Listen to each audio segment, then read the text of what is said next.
Made it to the 100-mile wilderness. Suggested a minimum of 10 days supplies, so good thing I packed 5. Planning to get through the 100-mile wilderness in 4. I actually have butterflies and I'm nervous for the first time in a long time, and here we go. I have butterflies and I feel a little nervous. I think it's just because this is the end stretch. It's here. It's happening.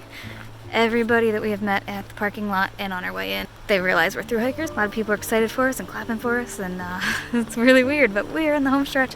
We're almost done and entering the 100-mile wilderness now. Yee yee.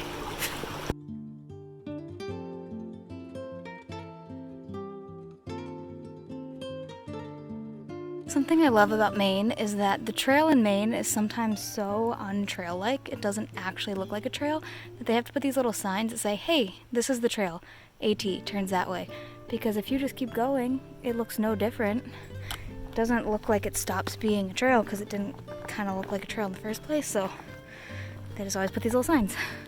I am feeling really good today. I don't know if it's the new shoes, a good night of sleep, 2 meals with fresh raw vegetables, seeing a lot of friends I haven't seen in a really long time, or the entire bag of chips I ate for breakfast.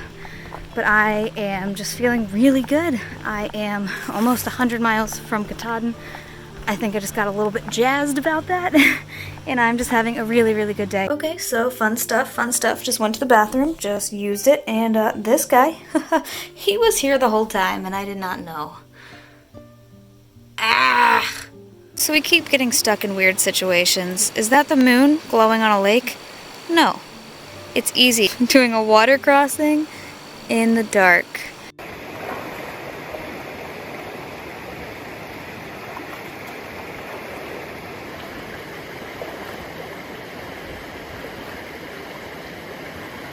Good morning. First full day in the 100-mile wilderness. Made it about 10 miles out to a really bad campsite. Shelter's full. We're in a bubble. Trying to figure out camping moving forward because looks like a lot of the shelters don't have great camp spots, and sleep's really important out here. So we made it like a couple steps out and saw a beaver. Look at him swimming. So glad I didn't drink the water at camp because this is his poop water. Oh, there's 2 of them. 2? Oh, yeah, 2. Right there. Right there and there. Oh my gosh, they're so cute. Was looking at me. Oh my god. His little house. Beaver lives right there. They're ruining our water sources and they flooded the trail. But aren't they cute? They're so cute. I'm so happy about the beavers. You're not seeing my face. I'm really excited.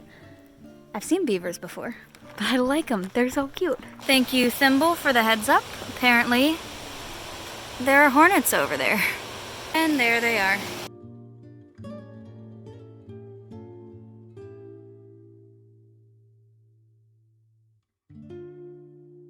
So, I watched my friend do the water crossing, and I watched him struggle to rock hop, and I thought, I think I just want to take my Crocs off and do it. But I really have to go to the bathroom, and I'm trying to get to a shelter to go to the bathroom. So I stubbornly was like, I did it, and I fell in on the first rock. And so now I have soaking wet feet, and I'm sloshing around in them. And, oh, fun part, I only have 1 pair of socks for the rest of this trip, for the next 100 miles. Not a big deal.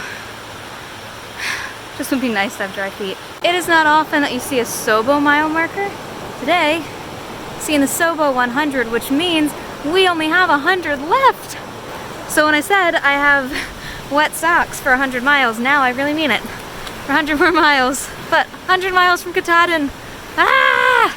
This is so crazy. It's a little chilly. Took a snack break here. This beautiful view with the glistening lakes below.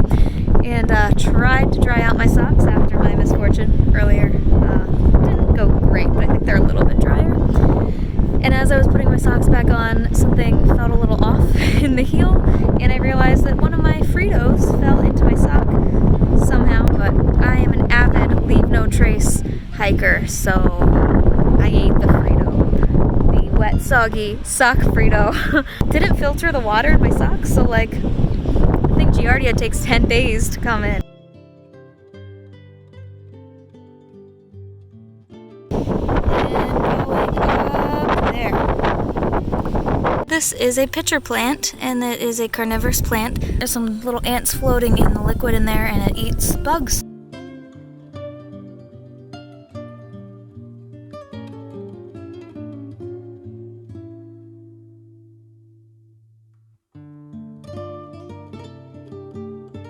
The 100-mile wilderness was supposed to be flat. The 100-mile wilderness is about as flat as Virginia. I can't even show you how steep that is.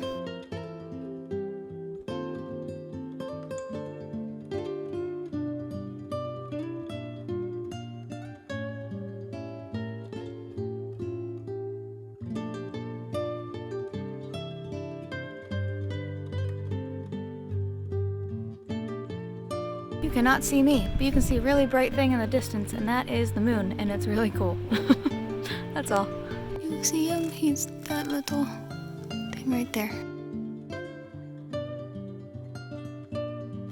Good morning. People are running on fumes out here. Every northbound hiker I talked to yesterday was frustrated with how rocky and steep a lot of the ascents were. Everyone I talked to yesterday who was a northbound hiker just seemed to be exhausted in every possible way. Baxter Peak, 83.9 miles. I haven't seen a sign talking about Katahdin in a while. Yee! I don't know what hiker trash did this, but someone spelled out a message in moose poop, which means they had to touch this.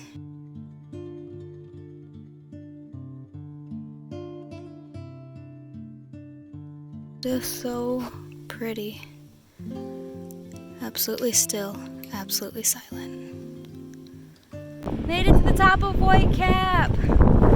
Woo! This is the last peak before Katahdin. Not a single view in sight. We made it! Woo!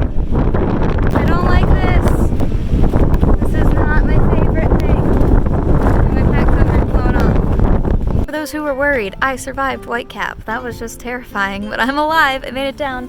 And the clouds are clearing a little bit, so we kinda can see Katahdin, which we were promised on that mountain. And then, you know, this day showed up instead, but there she is.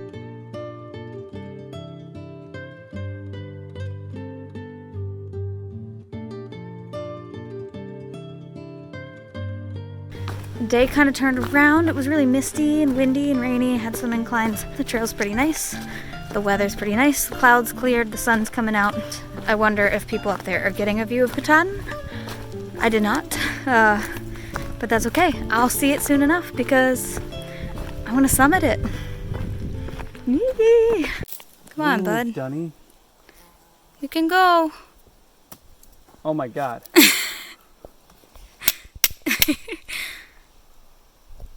No survival instinct. Yeah, There he goes. We have loons. Oh, I love loons so much. Makes night hiking tolerable. Good morning from the 100-mile wilderness. It's another overcast day. I don't know if I mentioned this, but summit day for like a week now has been planned to be Saturday. And Saturday is gonna rain. But here's the thing. It was gonna rain Wednesday, Thursday, Friday, Saturday, Sunday, and now like that whole next week has a chance of rain. So it sounds like we're summiting Katahdin in rain, so pushing on for the same deadline. It's kind of tough because we're in wilderness and you only have so much food, so we have to push through even though my friend's not really feeling great, and I don't really have a choice because we need food. I show it because he keeps moving because I'm scaring him, but there's an owl in the tree. And so far in the 100-mile wilderness, I've seen a fisher, an owl, 2 beavers, no moose yet. Saw a lynx and or bobcat. Yeah, really cool. Sorry, I'm watching the owl. So an update on my friend. I mentioned he was not feeling well this morning, and so we were kind of taking the trail a few miles at a time. He's not feeling better. He's feeling like stomach flu or food poisoning, and we're all crossing our fingers that it's not noro. We both thought we'd be out by tomorrow morning, and that's probably not going to happen for him, and just had a really emotional moment because we knew eventually with all the friends out here I'm not going to see anymore. I'm going to summit Katahdin and I'm gonna go home and this experience is gonna be over. And it's really sad and weird to think about, but on Katahdin you have a celebration. But to walk away from a friend 2 to 3 days before you summit, there's no celebration in that. It's just, oh, I have to go on, and this might be the last time we see each other. And it's just like very weird and very sad, and having a hard time with it today. It's one of those things that I didn't plan for it. I thought I'd have a celebration on top of Katahdin with a friend I've hiked hundreds of miles with, and right now that might not be reality, and it's really hard. The trails taught me that I have to adjust my expectations a lot, but it does not make it any easier. That's for sure.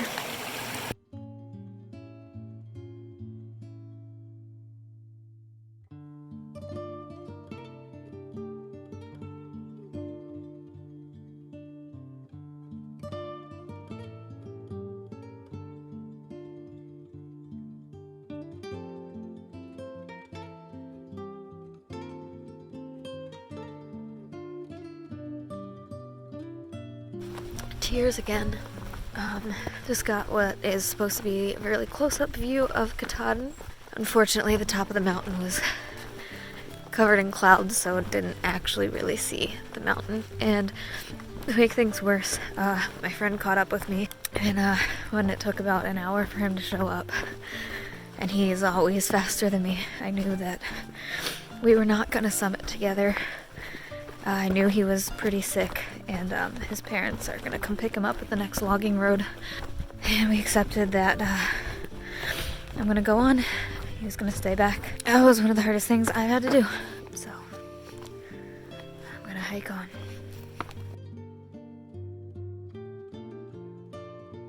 So I am sitting by a logging road, filtering some water, waiting for my friend, who I already told you I was going to leave. I'm at the road where his parents are going to come pick him up, and nobody's here. And it hit me that if I was sick, he would have never left me behind. And I couldn't do it. Couldn't do it. Can't walk away. And so I'm sitting here, and he's probably going to be mad when he comes up here because he told me to keep hiking and get a 30 today. I don't want to get a 30. I would rather summit on Sunday with my friend. So I'm gonna wait. And either way, I think I'm summiting Sunday now. I think I will either... What in the world? But I reached out to Joe on my Garmin because I don't have service right now. And he said the best thing. He said, Sam never left Frodo. I always said that I would rather not achieve something than step on someone to get ahead. And not that I'm stepping on him, but it felt like leaving someone behind to achieve my goals, and like that's not the kind of person I want to be, and hiking on feels like being that person. I don't have to be that person today, and I don't want to be. So it's official, I am summiting on Sunday. Waited for my friend Easy, he caught up, was surprised to see me at the road, and we're trying to get a hold of his parents because it's a back road, and I don't think they have service, but they're definitely not at the parking lot. And so there is a campsite 0.3 from the road. It is absolutely gorgeous out here.